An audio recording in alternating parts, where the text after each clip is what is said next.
Assalamualaikum warahmatullahi wabarakatuh. Perkenalkan, kami dari kelompok 7 akan membahas tentang sarana dan prasarana diklat, yang mana anggota dari kelompok kami ini berjumlah 3 orang. Saya sendiri Helmadona Putri sebagai moderator. Yang kedua yaitu ada Arahmania sebagai pemateri dan juga Hilmi Aziz sebagai pemateri. Yang mana langsung saja kita masuk kepada materi yang pertama yang akan disampaikan oleh Arahmania. Kepada Arahmania kita persilahkan. Terima kasih kepada moderator yang telah memberikan kesempatannya. Baiklah, perkenalkan, nama saya Arahmania, NIM 18002124. Nah, di sini saya akan menjelaskan tentang sarana dan prasarana diklat. Yang pertama itu tentang sarana diklat. Sarana merupakan segala sesuatu yang dapat dipakai sebagai alat dalam mencapai maksud atau tujuan.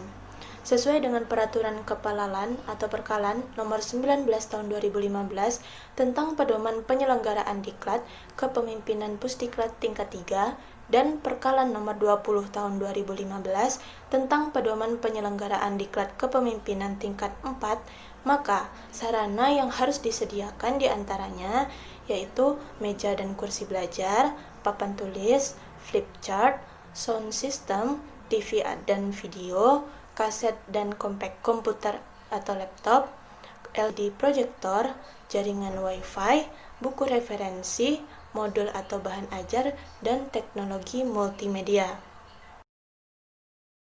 Untuk diklat prajabatan, Peraturan Kepalalan Nomor 10 Tahun 2015 tentang Pedoman Diklat Prajabatan CPNS golongan 1, 2, dan atau 3, golongan 3 yang diangkat dari tenaga honorer kategori 1 dan atau kategori A menyatakan bahwa sarana yang harus dipenuhi dalam penyelenggaraan diklat prajabatan yaitu yang pertama papan tulis, yang kedua flip chart, yang ketiga sound system, yang keempat TV atau video player, yang kelima perekam, yang keenam komputer atau laptop, yang ketujuh LCD projector, dan yang terakhir modul atau bahan ajar.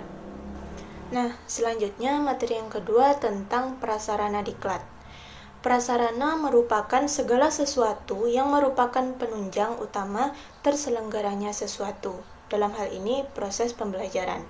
Sesuai dengan Peraturan Kepalalan atau Perkalan Nomor 19 Tahun 2015 tentang Pedoman Penyelenggaraan Diklat Kepemimpinan Pusdiklat Tingkat 3 dan Perkalan Nomor 20 Tahun 2015 tentang Pedoman Penyelenggaraan Diklat Kepemimpinan Tingkat 4, maka prasarana yang harus disediakan adalah aula, ruang kelas, ruang diskusi atau seminar, ruang sekretariat, ruang kebugaran, ruang komputer, asrama, wisma atau asrama tenaga kediklatan, perpustakaan, ruang makan, fasilitas olahraga, fasilitas hiburan, unit kesehatan atau poliklinik, dan yang terakhir ada tempat ibadah. Untuk diklat prajabatan, Peraturan Kepalalan Nomor 10 Tahun 2015 tentang Pedoman Diklat Prajabatan CPNS golongan 1, 2, dan atau 3. Golongan 3 yang diangkat dari tenaga honorer kategori 1 dan atau kategori 2 menyatakan bahwa prasarana yang harus dipenuhi dalam penyelenggaraan diklat prajabatan diantaranya ada asrama, aula, ruang kelas, ruang makan, unit kesehatan atau poliklinik, dan tempat ibadah. Nah, itulah penjelasan materi dari saya. Saya kembalikan kepada moderator. Terima kasih kita ucapkan kepada Arahmania yang sudah menjelaskan tentang sarana diklat dan prasarana diklat. Kita lanjut kepada materi selanjutnya yaitu tentang pengelolaan tempat dan ruang diklat yang akan disampaikan langsung oleh Hilmi Aziz. Kepada Hilmi Aziz kita persilahkan. Assalamualaikum warahmatullahi wabarakatuh. Di sini saya akan menjelaskan materi mengenai pengelolaan tempat atau ruang diklat. Yang pertama itu ada perencanaan. Pada tahap ini, penentuan satu tempat pelaksanaan diklat biasanya lebih dipengaruhi oleh tujuan, sifat, waktu pelaksanaan, dan anggaran diklat. Tujuan diselenggarakannya diklat sangat berpengaruh pada penentuan di mana diklat akan diselenggarakan. Tujuan yang bersifat teknis kemahiran atau pengoperasian suatu alat, mesin, atau metode tertentu akan lebih baik jika tempat pelaksanaannya dilakukan di laboratorium, studio, bengkel, ataupun alat-alat kerja, tempat-tempat kerja sesuai dengan asli, sebagaimana metodenya sebelumnya. Dan yang kedua itu ada pengorganisasian. Setelah tempat diklat telah ditentukan, langkah selanjutnya adalah mengorganisasikan tempat-tempat yang akan digunakan. Pengorganisasian ini sangat terkait dengan urutan materi diklat, terutama bagi diklat yang menggunakan fasilitas ruangan lebih dari satu.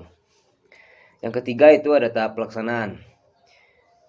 Pada tahap ini, aktivitas tentunya akan tertuju pada bagaimana proses belajar mengajar atau pelatihan dapat seefektif mungkin tercapai sesuai dengan tujuan yang telah dikehendaki sebelumnya. Dan yang terakhir itu ada pengontrolan. Pada tahap pengontrolan ini lebih idealnya telah dimulai sejak merencanakan di mana diklat akan dilaksanakan. Namun demikian, kontrol sarana prasarana lebih diidentifikasikan pada saat menjelang dan berlangsungnya diklat. Baik, mungkin sekian materi dari saya. Assalamualaikum warahmatullahi wabarakatuh. Baik, terima kasih kita ucapkan kepada Hilmi Aziz. Selanjutnya masuk kepada materi terakhir yang akan saya sampaikan sendiri, yang mana tentang kriteria ruangan diklat. Untuk dapat mendukung tujuan dan kebutuhan diklat, maka tempat atau ruangan yang digunakan harus memperhatikan beberapa kriteria yang telah ditetapkan oleh beberapa ahli. Secara sederhana, Raymond mengemukakan 3 hal yang perlu diperhatikan dalam menentukan tempat diklat, yaitu yang pertama, comfortable and accessible, yaitu nyaman secara fisik maupun psikologis dan secara geografis mudah dijangkau. Yang kedua yaitu quiet, private, and free from interruptions, yang mana yaitu tenang, terjaga dari berbagai gangguan, baik suara, udara, maupun lainnya. Yang ketiga yaitu sufficient space for trains to move easily around in, offers enough room for trains to see each other, the trainer, and any visual displays or example that will be used in training, example video, product samples, charts, and slide, yang mana yang berarti memiliki ruang yang memudahkan peserta pelatihan untuk bergerak, melihat peserta lain, dan tayangan yang ditampilkan dalam pelatihan. Baiklah, sekianlah hasil diskusi dan presentasi dari kelompok kami. Jika ada kesalahan kami mohon maaf. Terima kasih kepada forum yang sudah menonton video kami dari awal sampai akhir. Saya mohon undur diri. Assalamualaikum warahmatullahi wabarakatuh.